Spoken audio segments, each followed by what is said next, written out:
Eli Turner walked into the glass office tower with his service dog Max by his side. The smell of coffee and rain filled the air as people rushed past him toward the elevators. Max stayed calm, his vest bright against Eli's faded jacket. At the security desk, the guard looked down at the dog, then at the new sign that read, "No animals beyond this point." Eli's stomach sank. He had been here for 3 years, but today something was different. He could already tell this wasn't just another Monday. It was the start of a fight he didn't ask for. Eli stopped at the desk, trying to keep his voice steady. He told the guard that Max was his service dog, trained and certified. The guard hesitated, tapping the radio on his shoulder and calling someone from HR. Eli watched the elevator doors close behind him, feeling the familiar pressure in his chest. People were staring, pretending not to. Max stayed still, sensing the tension. Eli rubbed his neck and told himself to breathe. The morning that started like any other had turned into a quiet test of his patience and pride. A young woman from HR arrived, clipboard in hand, voice polite but cold. She told Eli there had been a new policy update about animals in the building. He reminded her that federal law protected service dogs. Her expression didn't change. "We'll review that," she said, stepping aside as if he were blocking the way. Eli felt heat rise in his face. He had faced men with rifles before, but this kind of confrontation, polite and subtle, made his stomach twist. Max pressed against his leg, grounding him while silence filled the lobby. The HR rep told him to wait outside while she made a few calls.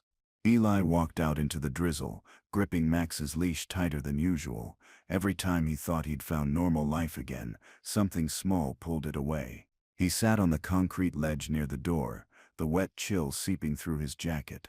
Max rested his head on Eli's knee. A janitor passing by gave a sympathetic nod. Eli just smiled weakly, trying not to let the frustration build. He had learned long ago that anger never solved anything until it had to. Inside, employees watched through the glass as Eli stood waiting in the rain. He could feel their curiosity, their whispers. Some knew his story, some didn't. He had joined this company to start over, to live quietly, but standing there now, soaked and dismissed, he felt like the invisible veteran again. The same feeling he had when recruiters promised help but never called back. Max nudged his hand, reminding him that he wasn't alone. Eli exhaled slowly, staring at the tall glass doors, wondering how many times he'd have to prove he belonged. When the HR rep returned, she avoided eye contact. She told Eli that until further notice, he could not bring Max into the building. Her voice sounded rehearsed, like she was reading from a script. Eli asked for the reason, but she only said it was a company-wide safety concern. He wanted to argue, but he could see it was useless. His hands shook slightly as he turned away. Max followed close, paws tapping softly on the wet floor. The world felt smaller now, and the building that once gave him purpose suddenly pushed him out. At home, the apartment was quiet, except for the hum of the fridge. Eli dropped his badge on the counter and sat at the kitchen table. The framed medals on the wall stared back at him, reminders of another kind of battle. Max rested his chin on Eli's foot, sensing his unease. He poured coffee, but didn't drink it. The words from HR played again in his mind. Leave the dog or leave the building. He rubbed the scar near his wrist, one of many, and whispered to Max that he wasn't sure which one hurt more. Later that night, Eli's phone buzzed. It was Marcus, a friend from his veterans group. Eli told him what happened, his voice low and strained. Marcus didn't sound surprised. "You should fight this," he said. "You've got rights." Eli hesitated. The idea of going against his employer made his stomach twist. He didn't want attention, he just wanted peace. But peace had always come with a price. He looked at Max sleeping near the couch, paws twitching in dreams, and felt a quiet resolve begin to form. Maybe this was the kind of fight that mattered now. The next morning, Eli walked to the park with Max. The air was cool, and the trees dripped from last night's rain. He watched the dog chase a squirrel and return, tail wagging, waiting for praise. Eli smiled, but it faded quickly. He knew he couldn't avoid this problem forever. A flyer for a local veterans legal clinic fluttered on a nearby bench. He picked it up, folded it neatly, and slipped it into his pocket. Something about the act felt final, like he had just made a quiet promise to himself he couldn't take back. That evening, Eli sat with his laptop open, reading laws about service animals. The words blurred together, but one sentence stood out. A service animal must be allowed to accompany its handler to all areas where the public is normally allowed to go.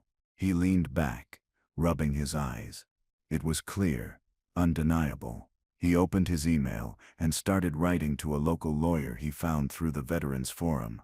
His fingers hesitated above the keyboard for a long time before hitting send. The click echoed louder than he expected. Something had officially begun. 2 days later, Eli met Donna Ruiz, a soft-spoken lawyer with sharp focus. She asked careful questions, never rushing him. When she spoke, her tone carried confidence without arrogance. "You have a strong case," she said. Eli nodded, unsure if he should feel relieved or scared. Max rested by his chair, calm as ever. Dana smiled at the dog and said quietly, "He's part of your therapy. That matters." For the first time in weeks, Eli felt seen. As he left her office, he noticed a small red thread caught in Max's vest. He didn't remove it. Dana asked him to gather every email, memo, and message that mentioned company policy. Eli spent the next few nights printing documents, organizing them on the floor. The stack grew taller than he expected. Max watched quietly from his bed, occasionally tilting his head when Eli muttered to himself. The printer jammed, spilling pages everywhere, but Eli just laughed for once. It was a mess, but it was progress. He remembered the discipline from his service days, attention to detail, patience under stress. Maybe he still had that in him after all these years. As he built his case, Eli received a polite but unsettling email from corporate HR. It said they were reviewing his behavioral record. He didn't even know he had one. He showed it to Dana, who frowned. "They're preparing to fight dirty," she said. That night, Eli couldn't sleep. The apartment felt smaller, shadows stretching longer. Max climbed onto the couch beside him, pressing close. Eli closed his eyes and whispered, "We're okay. We're still okay." The words didn't fully convince him, but saying them out loud made the silence a little easier to bear. One afternoon, a small drone hovered near his window. It belonged to the building next door, probably part of some new delivery system. But the faint buzz unnerved him. He remembered the sound of drones overseas, circling above before something exploded nearby. His breathing quickened until Max pressed his head into Eli's lap. Eli sat still, focusing on the dog's steady warmth. The drone drifted away. When silence returned, Eli realized his hands were shaking. He looked at Max and thought, maybe this case wasn't just about rights. Maybe it was about finally feeling safe again. The company released a statement claiming the ban was for workplace safety. It spread online, reshared by people who didn't know him. Reading the comments hurt. Some called him dramatic, others accused him of faking his condition. He closed his laptop and turned off his phone. He had learned long ago that silence was safer than defending himself. But this time something felt different. He opened his blinds, letting sunlight spill in. Max sat near the window, alert and calm. "They don't know us," Eli said quietly. "But they will," and he meant it. Within days, news of Eli's lawsuit reached veteran groups across the state. Messages poured in, some supportive, others skeptical. He wasn't used to attention, good or bad. The weight of it pressed on his shoulders. Max stayed by him through long nights of worry. He often found himself watching the dog breathe, slow and steady, as if syncing his own breath with Max's rhythm could steady his mind. Every sound, the fridge, the distant traffic, felt sharper now. The fight had left the office and entered his home. It was no longer just about one man and his dog. The nightmares came back, worse than before. In them, Eli was back overseas, trapped under smoke, unable to breathe. He'd wake up drenched in sweat. Max already nudging his chest. The dog's weight brought him back every time. The difference now was that Eli no longer brushed it off. He knew the nightmares were part of him, just like the scars. He sat up, whispering to Max that things would get better. It wasn't hope exactly, more like a quiet promise made in the dark. He had kept harder promises before. He could keep this one too. A week later, a thick envelope arrived.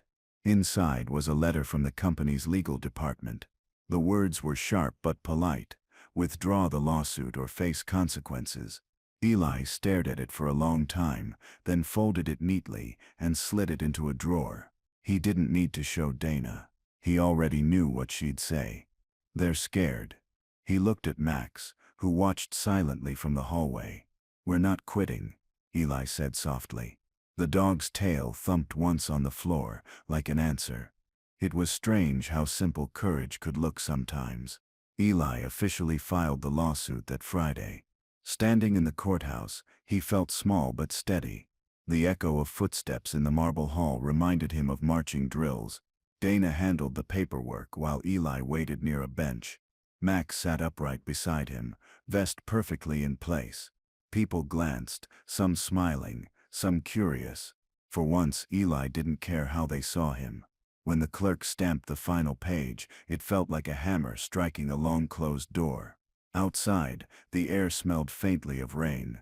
Eli looked at the sky and whispered, "Here we go." That evening, he returned home to a soft drizzle. The sound on the windows mixed with the faint city hum. Eli sat by the window with a cup of tea. The smell of rain on the pavement brought him back to deployment nights, when he'd stare at the same sky, wondering if peace would ever feel normal again. Max sat close, his head on Eli's knee. Eli knew he didn't want revenge. What he wanted was respect, the quiet kind that didn't need to be explained or earned over and over. The kind everyone deserved once. Eli opened the cabinet and found the jar of imported honey he once meant to give his manager. He unscrewed the lid and stirred a spoonful into his tea. The warmth spread slowly, the sweetness grounding him in the moment. He sat quietly, listening to Max snore softly. For the first time in weeks, he wasn't thinking about policies or letters, just the small comfort of calm. Maybe this was what healing looked like. Not big victories, but moments that reminded him life still had gentle corners if he looked for them long enough. The next day, Dana called with news. The company had hired a high-profile defense attorney known for twisting stories. Eli wasn't surprised. He had seen stronger enemies fall apart under pressure. "We'll stay focused," Dana said firmly. He agreed. Still, a heavy feeling sat in his chest. He went for a walk with Max, trying to clear his head. Kids waved at the dog, and for a moment, Eli smiled. He didn't want this fight to turn bitter. He just wanted fairness. But fairness, he was learning, rarely showed up without a struggle. A local reporter contacted him, asking to tell his story. At first, Eli refused. He didn't want cameras, questions, or headlines, but after thinking it over, he realized silence was letting others control the narrative. He called back and agreed. During the interview, he spoke plainly. No dramatics, no anger, just facts. He told them Max wasn't a pet but part of his survival. The next day, the article went viral. Reading the comments was overwhelming, but many were kind. Strangers wrote that they understood. For once, Eli felt less alone in a world that often forgot. The company responded fast, releasing another statement claiming Eli's presence created discomfort among staff. It was a soft way to say they wanted him gone. Dana called it a desperate move. Eli called it predictable. He printed the article and tucked it in his growing folder of evidence. Every word they used against him seemed to only prove his point. Still, it stung. He looked at Max and wondered how people could fear something that had saved a life. Then he remembered, it wasn't about fear, it was about control. And he wasn't giving them that anymore. More messages arrived, this time from veterans around the country. Some shared similar stories of being denied service dogs. Others simply thanked him for standing up. Eli didn't know what to say. He had never asked to be anyone's voice. The attention felt heavy, but also strangely meaningful. For years, he'd felt invisible. Now people were listening, and that made every anxious night worth enduring. Max barked once, as if sensing Eli's thoughts. Eli smiled and whispered, "All right, buddy. I guess we're in this for real now." It wasn't a complaint, it was acceptance. The company filed a counterclaim, accusing Eli of disruption. It was another attempt to shake him, but this time Eli didn't flinch. He spent the day reviewing papers with Dana, feeling oddly steady. He had already faced worse storms. That night he sat on the couch. Max curled at his feet and let the silence stretch. For the first time, the silence didn't scare him. It felt like calm before something bigger.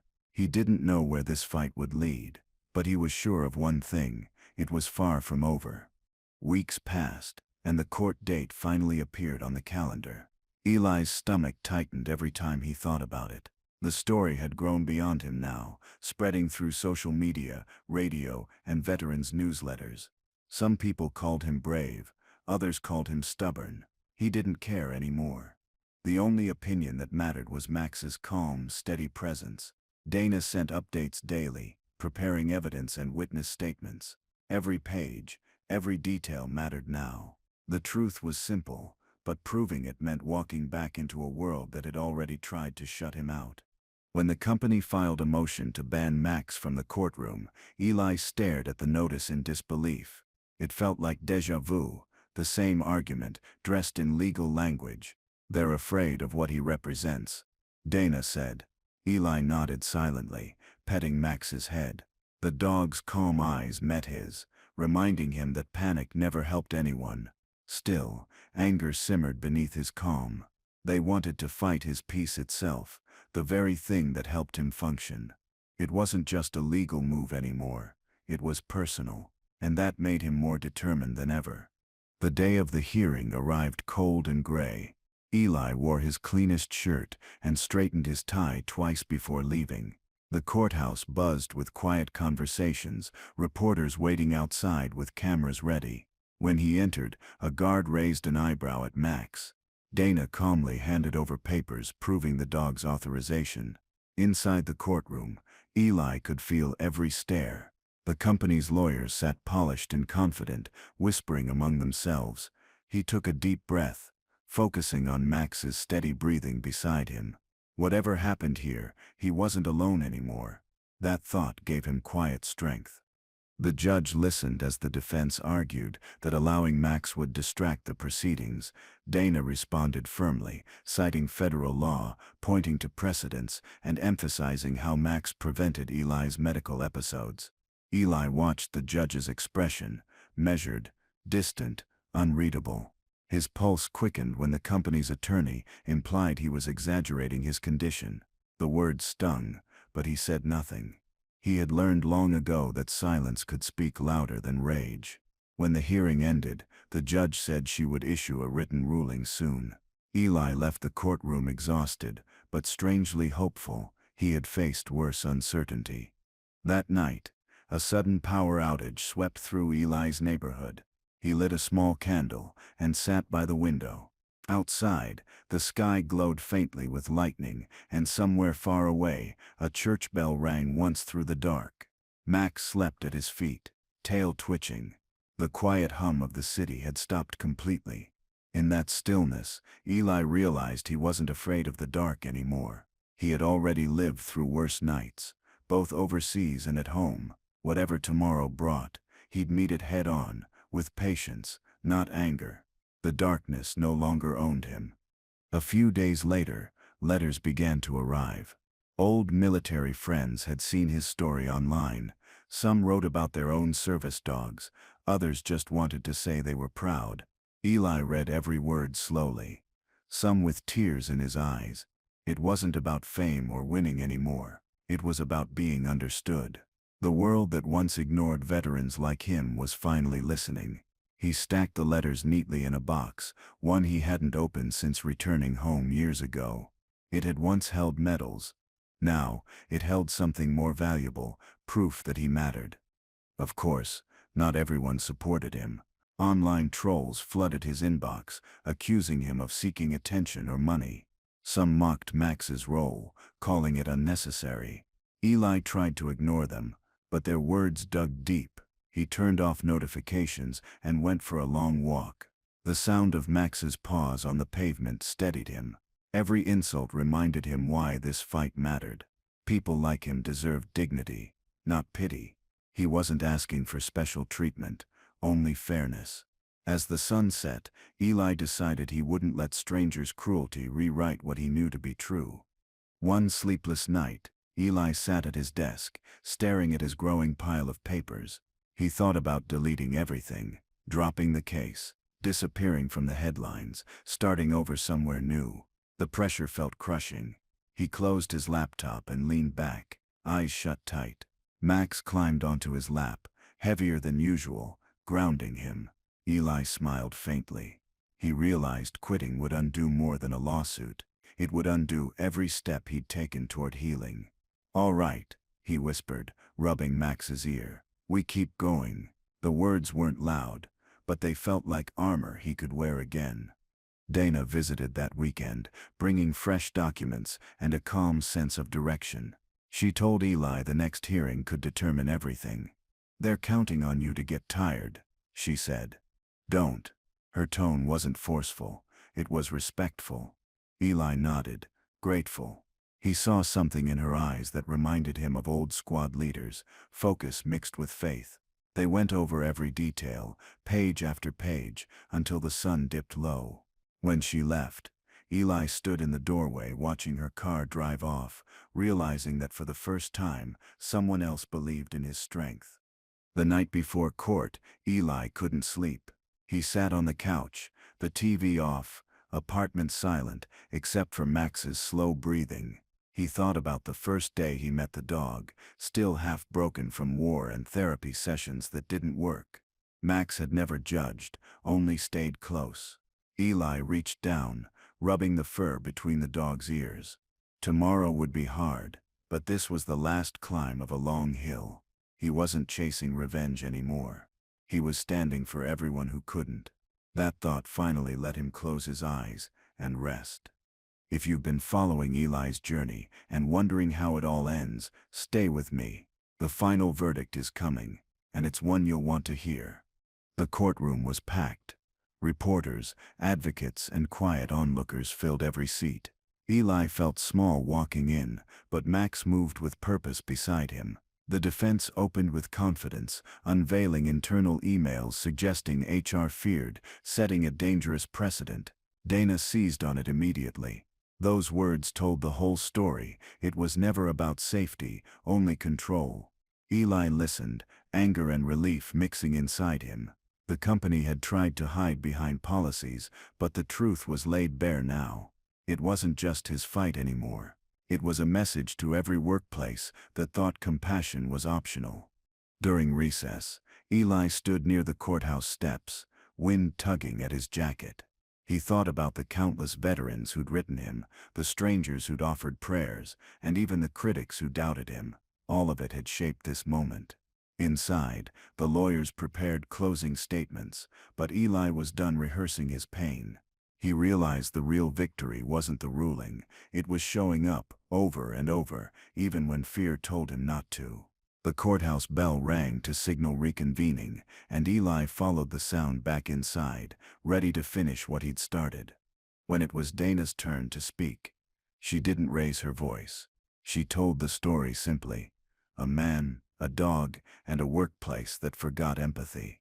Eli watched the jurors' faces soften as she described how Max sensed panic before it surfaced, how companionship replaced medication, how dignity replaced silence. The company's attorney tried to interrupt, but the judge waved him down. Dana ended quietly. He served his country. He asked for understanding. Instead, he got exclusion. Eli looked at the jury and saw something shift. They finally understood. This wasn't about policy, it was about humanity. As the judge deliberated, the courtroom fell silent. Eli sat motionless, Max's head resting on his boot. He could feel his heartbeat in his fingertips. When the judge returned, her expression was calm but firm. She ruled that Max could stay with Eli for the remainder of the proceedings, calling it a matter of dignity and lawful accommodation. A quiet gasp spread across the room. Eli exhaled for what felt like the first time all day. It wasn't over, but it was a victory that mattered deeply. For once, the law had seen the person, not just the papers. The next day, the final testimonies began. The company's witnesses hesitated, their confidence cracking under Dana's steady questioning. She pointed out inconsistencies, forcing them to admit they never researched service dog laws before enforcing the ban. One executive even admitted they worried about setting examples. Eli sat quietly, listening as the truth untangled itself. By the end, the defense had no footing left. The judge announced that closing arguments would happen the following morning. As everyone left, Eli lingered. The courtroom no longer felt hostile. It felt honest, like light had finally reached a room kept dark for too long. That night, Eli walked home instead of driving. The air smelled faintly of rain, and the streets reflected soft glows from passing cars. He thought about the early days after returning from war, when noise and crowds sent him spiraling. Now, he walked among them with calm steps. Max close by. Healing hadn't come from hiding, it came from facing what scared him most. The lawsuit had become more than a legal case, it was proof that growth didn't mean forgetting. It meant refusing to let pain decide your limits. He was finally learning that peace took practice. Morning light poured into the courtroom for the final hearing. Dana gave her last statement, firm and measured. The company's attorney spoke after, polished but empty. When it ended, the judge asked everyone to stand by for the verdict. Eli stared at the flag behind her bench, remembering the oath he once took. He'd kept it all these years in ways no one saw. The courtroom grew still. The sound of typing stopped. For a moment, it felt like the world held its breath, waiting to see whether justice could still be simple and human at its core.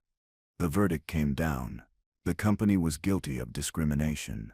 The judge's words were steady but clear, leaving no space for doubt. Eli sat motionless, the meaning sinking in slowly. Reporters scribbled, cameras flashed, but he barely noticed. Max pressed against his leg, sensing the shift in his breathing. The sound of applause broke out in the back, quiet at first, then louder. Dana smiled, squeezing his shoulder once. Eli didn't speak. He didn't need to. For the first time in years, silence didn't feel heavy. It felt earned, like peace finally choosing to stay. Outside the courthouse, the same security guard from his old office stood by the entrance. He had come on his day off to watch the trial.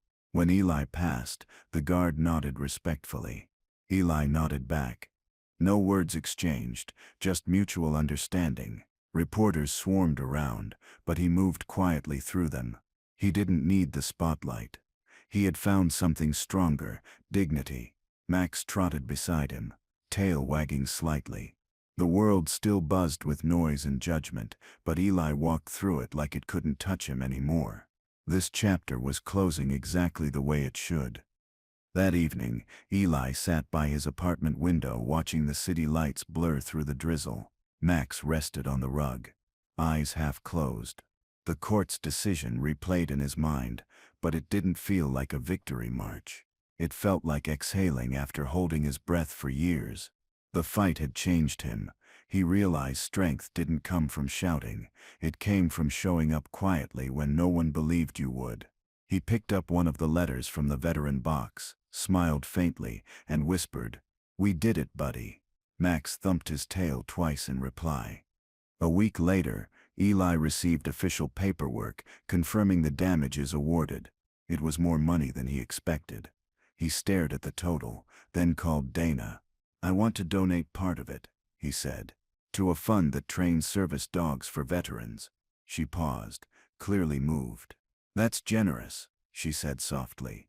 Eli only shrugged. It felt right. The case had always been bigger than him.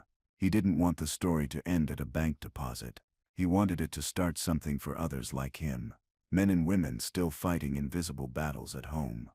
He returned to the office building one last time, not for revenge but for closure. The same glass doors reflected his face as he approached. Inside, new signs had been added, "Service animals welcome." Eli smiled faintly. He didn't stop or speak to anyone. He just stood there for a minute, long enough to see the difference one person could make. Then he turned and walked away, sunlight breaking through the clouds overhead. It wasn't about winning anymore. It was about knowing he hadn't stayed silent. That simple act had already rewritten the story. Back home, Eli placed his medals back on the wall where they once hung. For a long time, they had felt heavy with regret, reminders of a life he couldn't carry anymore. Now they looked lighter somehow, symbols of endurance instead of pain. Max lay nearby, chewing on a toy bone, occasionally glancing up.